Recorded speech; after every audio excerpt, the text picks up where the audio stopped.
Good morning बच्चों। आज हमारा विषय है वर्ण विचार। पिछले वीडियो में हमने भाषा के बारे में सीखा था, जाना था। आज हम बात करेंगे वर्ण विचार की। जैसे कि मैंने आपको बताया कि हर भाषा को हम उसकी लिपि से पढ़ना लिखना जानते हैं या सीखते हैं। तो उसी के आगे एक स्टेप मैं आपको बताती हूँ कि वर्ण क्या होते हैं या वर्ण विचार। हिंदी में वर्ण विचार किसको कहा जाता है। देखिए, बोलते समय जब जैसे हम ज ब जब बोल रहे हैं या आज आज बोल रहे हैं, तो हम ये इन शब्दों का जो हम इस्तेमाल कर रहे हैं, इनकी ध्वनि का कुछ ना कुछ उच्चारण जो है उसको हम किसी वर्ण से जानते हैं कि ये इस वर्ण का उच्चारण आ है या इस वर्ण का उच्चारण ज है या क है ना। तो इसके लिए हम वर्णमाला सीखते हैं।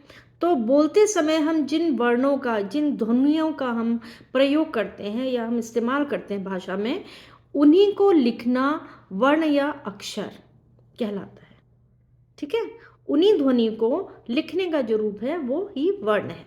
ठीक है, वर्ण जो है वो भाषा की सबसे छोटी इकाई है। उसके और हम टुकड़े नहीं कर सकते कि उनको अलग और नहीं कर सकते।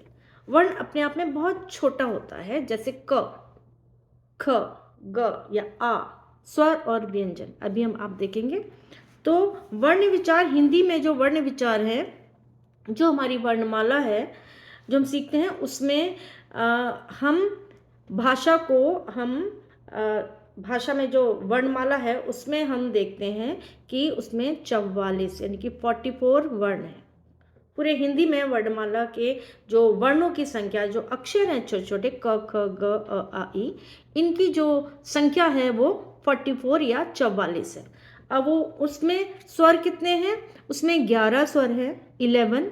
और जो व्यंजन है, दो भागों में हम वर्ण को बांटते हैं। हमारी पूरी वर्णमाला है, हमने उनको दो भागों में बांटा है, स्वर और व्यंजन। ठीक है, स्वर जो है वो 11 है, 11।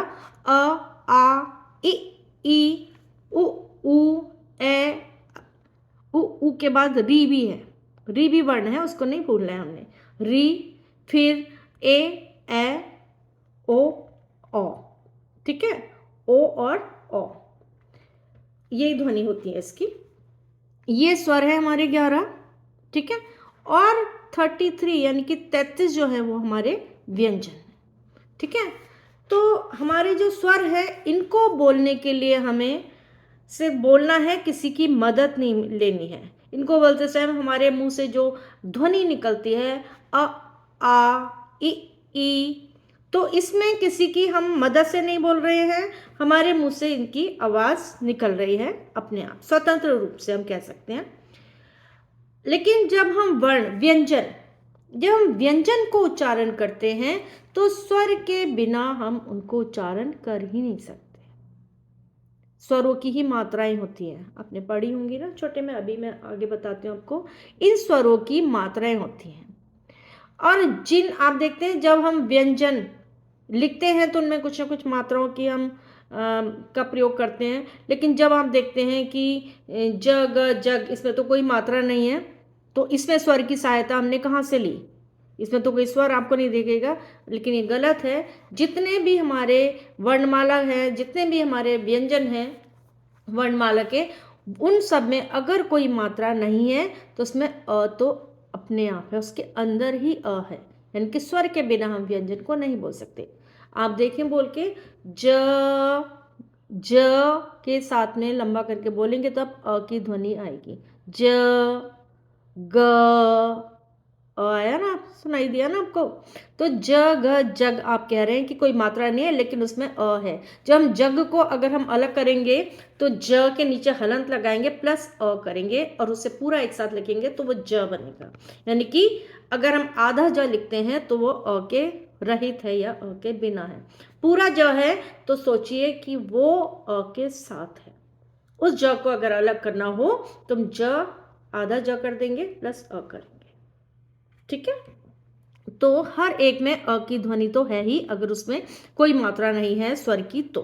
ठीक है, अब ये तो हमारे स्वर हुए। अब व्यंजन मैंने आपको बताया हमारे 33 व्यंजन है और 11 हमारे 11। ठीक है, हमारे स्वर हैं। अब स्वरों को हमने 3 भागों में बांटा है।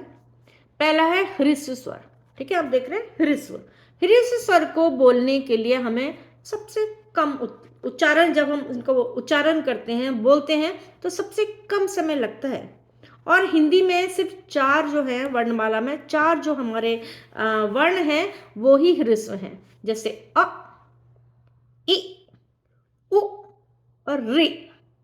रि जो है वो ह्रस्व स्वर है क्योंकि इसको बोलने में कम समय लग रहा है। अ, इ, उ और रे, ये 4 हमारे ह्रस्व हैं।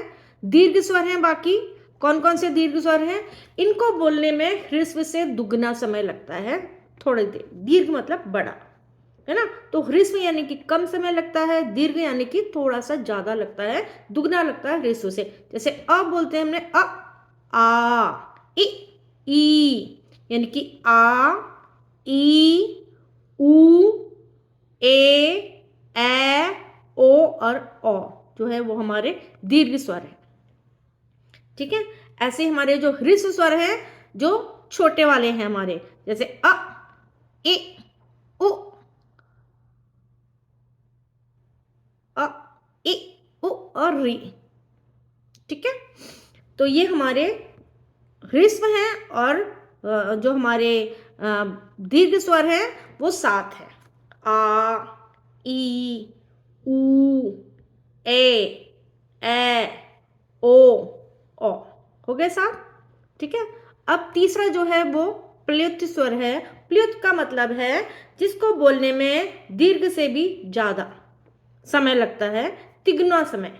ह्रस्व से ज्यादा लगा दीर्घ को बोलने में, दीर्घ से भी ज्यादा लगा प्लुत को बोलने में। वो सिर्फ एक ही है, ओम। जब आप बोलते हैं ना, उसमें उसका स्वर में एस लगा देते हैं हम ओ के आगे, तो उसको हम तिगना स्वर, तिगना समय लगता है बोलने में प्लुत को, जो कि एक ही, ठीक है।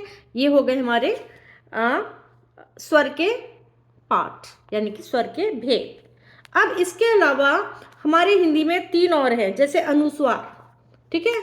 ये जो सारे वर्णों के बाद आता है अंक, और इसका जो निशान होता है वो एक बिंदी होता है, और इसका उच्चारण हम नाक से करते हैं, अंग, ठीक है। और जैसे इसके उदाहरण देख ले, जिस भी वर्ण में यह लगेगा उसके ऊपर बिंदी लग जाएगी, एक डॉट, ठीक है। जैसे रंग, जंगल, संग, तिरंगा, ठंड, है ना। तो ये बिंदी लगती है, जिस वर्ण में इसका उच्चारण आता है, आवाज आती है, उसी के ऊपर लगेगी बिंदी, इधर उधर या बीच में नहीं, ठीक है।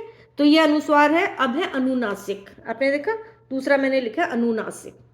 इसका उच्चारण सिर्फ नाक से ही नहीं होता, गले से भी इसका उच्चारण होता है, ठीक है। जैसे आप इसका उच्चारण करेंगे चांद, चांद नहीं कहेंगे आप, चांद। आप उच्चारण करेंगे तो आपको फील करेंगे, आप अनुभव करेंगे कि नाक और गले दोनों से उच्चारित होता है अनुनासिक। आंगन, चांद, आंख, है ना। तो इस तरह का इसका चिन्ह होता है चंद्र बिंदु। जिसके ऊपर इसकी आवाज आएगी, जिस भी वर्ण के अंदर इसकी आवाज आएगी, उसी के ऊपर इसे लगाएंगे। चांद में च के साथ आ रही है आवाज, च के ऊपर लगाएंगे चांद। ऐसी आंख में आ के ऊपर आ रही है, तो आ के ऊपर आ लगेगा, ठीक है। इसी तरह आंगन, जैसे मैंने कहा, तो आ के ऊपर ही इसको लगाएंगे। अब आपने एक और वर्ण देखा, आपने एक और शब्द यहाँ पढ़ा, अयोग्यवाह।